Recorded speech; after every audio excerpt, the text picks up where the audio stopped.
Assalamualaikum warahmatullahi wabarakatuh. Perkenalkan, nama saya Lilis Elawati dari D3 Keperawatan Universitas Sultan Ageng Tirtayasa. Saya dari kelas 3A, NIM 88011190078. Di sini saya akan membahas mengenai asuhan keperawatan pada pasien gagal jantung.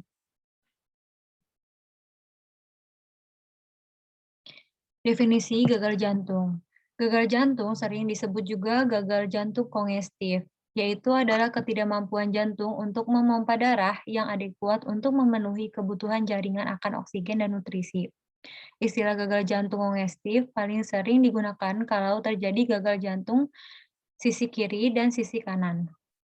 Selanjutnya adalah etiologinya. Menurut Majid 2018, gagal jantung kongestif memiliki beberapa etiologi. Antara lain yang pertama adalah beban tekanan berlebihan. Pembebanan sistolik, yaitu beban sistolik yang berlebihan di luar kemampuan ventrikel menyebabkan hambatan pada pengosongan ventrikel, sehingga menurunkan curah ventrikel atau isi secakup. Yang kedua ada beban volume berlebihan, pembebanan diastolik atau diastolic overload. Preload yang berlebihan dan melampaui kapasitas ventrikel akan menyebabkan volume dan tekanan pada akhir diastolik dalam ventrikel meninggi. Pada prinsip Frank, yaitu curah jantung mula-mula akan meningkat sesuai dengan besarnya regangan otot jantung. Tetapi, bila beban terus bertambah sampai melampaui batas tertentu, maka curah jantung justru akan menurun kembali. Yang ketiga ada peningkatan kebutuhan metabolik. Peningkatan kebutuhan yang berlebihan atau demand overload. Beban kebutuhan metabolik meningkat melebihi kemampuan daya kerja jantung di mana jantung sudah bekerja maksimal, maka akan terjadi keadaan gagal jantung walaupun curah jantung sudah cukup tinggi, tetapi tidak mampu memenuhi kebutuhan sirkulasi tubuh. Selanjutnya, gangguan pengisian atau hambatan input. Hambatan pada pengisian ventrikel karena gangguan aliran masuk ke dalam ventrikel atau pada aliran balik vena akan menyebabkan pengeluaran atau output ventrikel berkurang dan curah jantung menurun. Selanjutnya ada kelainan otot jantung. Gagal jantung paling sering terjadi pada penderita kelainan otot jantung yang menyebabkan penurunannya kontraktilitas jantung. Kondisi yang mendasari penyebab kelainan fungsi otot mencakup aterosklerosis koroner, hipertensi arterial, dan penyakit otot degeneratif atau inflamasi. Selanjutnya ada aterosklerosis koroner, mengakibatkan disfungsi miokardium karena terganggunya aliran darah ke otot jantung, terjadi hipoksia dan asidosis atau akibat penumpukan asam laktat. Infak miokardium atau kematian sel jantung biasanya mendahului terjadinya gagal jantung. Peradangan dan penyakit miokardium degeneratif berhubungan dengan gagal jantung karena kondisi yang secara langsung merusak serabut jantung, menyebabkan kontraktilitas menurun. Selanjutnya ada hipertensi sistemik atau pulmonal, meningkatnya beban kerja jantung dan pada gilirannya mengakibatkan hipertrofi serabut otot jantung. Efek tersebut dapat dianggap sebagai mekanisme kompensasi karena akan meningkatkan kontraktilitas jantung. Selanjutnya ada peradangan dan penyakit miokardium berhubungan dengan gagal jantung karena kondisi ini secara langsung merusak serabut jantung menyebabkan kontraktilitas menurun. Selanjutnya adalah penyakit jantung. Gagal jantung dapat terjadi sebagai akibat penyakit jantung yang sebenarnya secara langsung mempengaruhi jantung. Mekanisme biasanya mencakup gangguan aliran darah yang masuk ke jantung, ketidakmampuan jantung untuk mengisi darah, peningkatan mendadak overload. Selanjutnya ada faktor sistemik. Terdapat sejumlah faktor yang berpengaruh dalam pengembangan dan beratnya gagal jantung. Meningkatnya laju metabolisme, hipoksia, dan anemia memerlukan peningkatan curah jantung untuk memenuhi kebutuhan oksigen sistemik. Hipoksia atau anemia juga dapat menurunkan suplai oksigen ke jantung. Asidosis dan abnormalitas elektrolit juga dapat menurunkan kontraktilitas jantung. Selanjutnya ada patofisiologi. Mekanisme dasar kelainan kontraktilitas pada gagal jantung akan mengganggu kemampuan pengosongan ventrikel.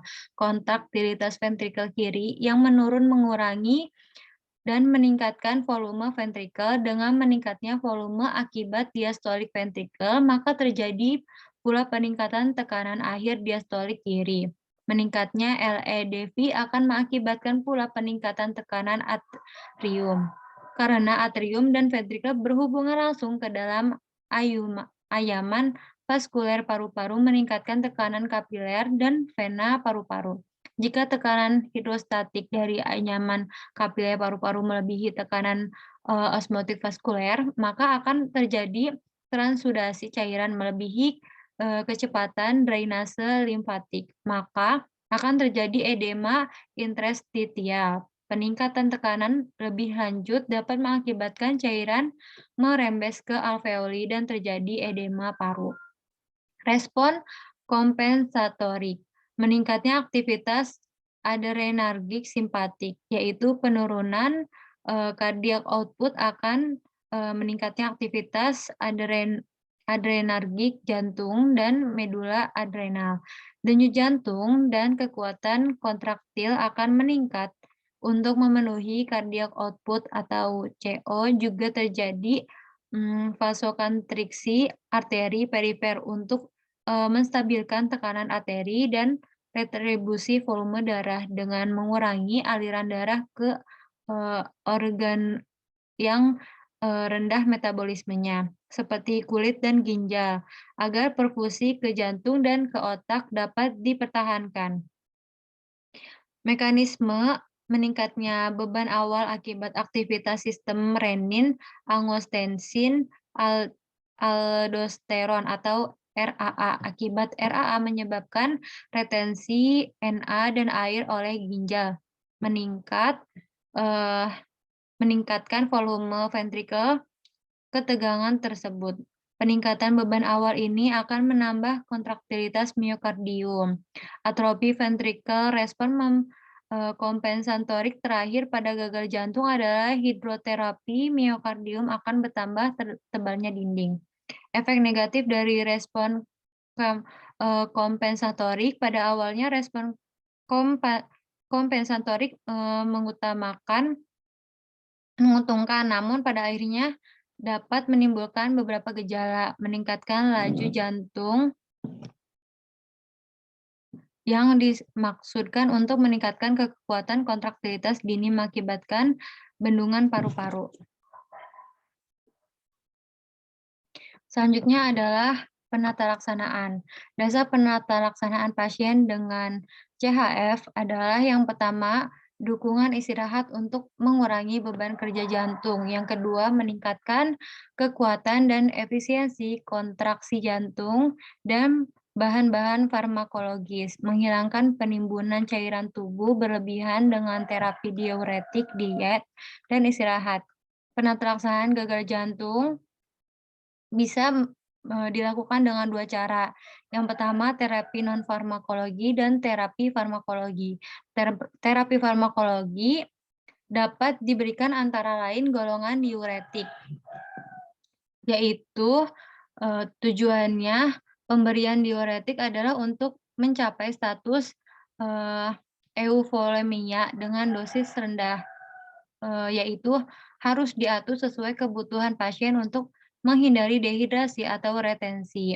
Diuresis dapat mengurangi beban awal, preload, tekanan pengisian yang berlebihan, dan secara umum untuk mengatasi retensi cairan yang berlebihan. Yang digunakan Furosemid 40–80 mg, pemberian dosis penunjang bergantung pada respon rata-rata 20 mg sehari. Yang kedua, yaitu ACI atau angiotensin converting enzyme inhibitor.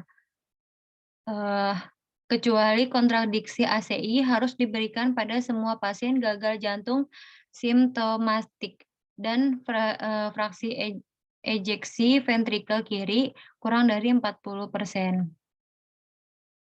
Selanjutnya adalah beta blocker.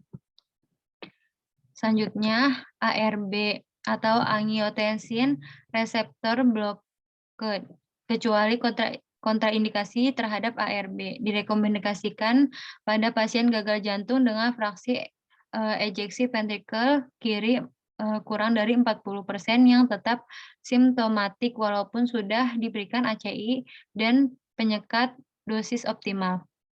Kecuali juga mendapat antagonis aldosteron. Selanjutnya adalah glikosida jantung. Selanjutnya adalah vasodilator atau obat penurun tekanan akhir diastolik ventrikel kiri dan menghilangkan bendungan paru serta beban kerja jantung jadi berkurang. Selanjutnya adalah agonis beta dan serta biripidin. Pemeriksaan penunjang. Menurut Nugroho, yang pertama adalah EKG, yaitu untuk mengukur kecepatan dan keteraturan denyut jantung. Selanjutnya adalah ekokardiogram, menggunakan gelombang suara untuk mengetahui ukuran dan bentuk jantung serta menilai keadaan ruang jantung dan fungsi katup jantung. Sangat bermanfaat untuk menegakkan diagnosa gagal jantung.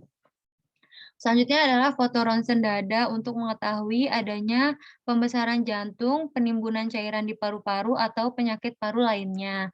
Selanjutnya tes darah BNP untuk mengukur kadar hormon BNP yang pada gagal jantung akan meningkat. Selanjutnya sonogram dapat menunjukkan dimensi pembesaran bilik perubahan dalam fungsi ataupun struktur katup atau area penurunan kontraktilitas ventrikular. Selanjutnya ada scan jantung, tindakan penyuntikan fraksi dan memperkirakan pergerakan dinding. Selanjutnya ada kateterisasi jantung, yaitu tekanan abnormal merupakan indikasi dan membantu membedakan gagal jantung sisi kanan dan sisi kiri, dan stenosis katup atau infusifisien juga mengkaji potensi arteri koroner. Selanjutnya, kasusnya. Seorang laki-laki berusia 52 tahun dibawa ke UGD dengan keluhan bengkak pada kaki sejak 3 jam yang lalu. Hasil pengkajian didapatkan keluhan utama badan terasa lemah, capek dan sesak. Pasien mengeluh nyeri dada serta sesak nafas. Nyeri timbul apabila pasien melakukan aktivitas dan sesak semakin bertambah. Nyeri seperti ditekan-tekan. Nyeri dirasakan pada bagian paru sebelah kiri dan tidak menyebar. Skala nyerinya 6, nyeri timbul selama 5-10 menit. Dan tampak PND, edema pada kedua tungkai kaki, batuk berdahak, wheezing, suara galop S3, dan output urin sedikit. Tekanan darah 185/100 mmHg, frekuensi nafas 35 kali per menit, dan nadi 85 kali per menit. Pengkajian primer, airway terdapat produksi sputum berlebih, terdengar suara wheezing, dyspnea karena tekanan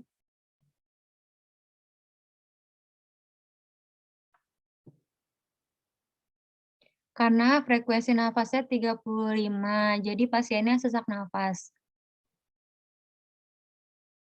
Selanjutnya autopne, cyanosis, dan gelisah. Breathing, dyspnea, cyanosis, PND, ortopne, dan batuk. Circulation, CRT-nya lebih dari 2 detik. Suhu akral dingin dan pucat. Tekanan darah 185/100 mmHg.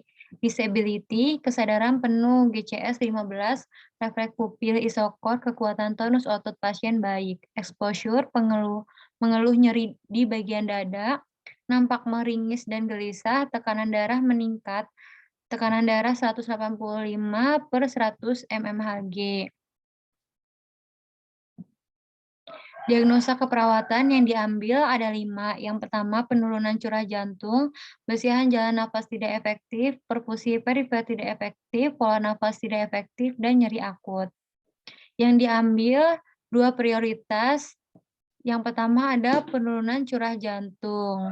Definisi curah jantung yaitu keadekuatan jantung memompa darah untuk memenuhi kebutuhan metabolisme tubuh. Kriteria hasil yang diinginkan yaitu tekanan darah membaik, lemah menurun, edema menurun, PND menurun, dispne menurun, sianosis menurun, ortopne menurun, suara jantung S3 menurun, dan CRT membaik. Selanjutnya adalah intervensi perawatan jantung, observasi, identifikasi tanda ataupun gejala primer penurunan curah jantung. Selanjutnya, identifikasi tanda ataupun gejala sekunder penurunan curah jantung, monitor tekanan darah, monitor intake dan output cairan, monitor berat badan setiap hari pada waktu yang sama, monitor saturasi oksigen, monitor keluhan nyeri dada, monitor EKG 12 sadapoan, monitor aritmia, monitor nilai laboratorium jantung, monitor fungsi alat pacu jantung, periksa tekanan darah dan frekuensi nadi sebelum dan sesudah aktivitas, periksa tekanan darah dan frekuensi nadi sebelum pemberian obat. Terapeutik, posisikan pasien semi-fowler ataupun fowler dengan kaki ke bawah atau posisi nyaman, berikan diet jantung yang sesuai, gunakan stocking elastis atau pneumatik intermittent sesuai indikasi, fasilitasi pasien dan keluarga untuk modifikasi hidup sehat, berikan terapi relaksasi untuk mengurangi stres jika perlu, berikan dukungan emosional dan spiritual. Selanjutnya, berikan oksigen untuk mempertahankan saturasi oksigen agar lebih dari 94%.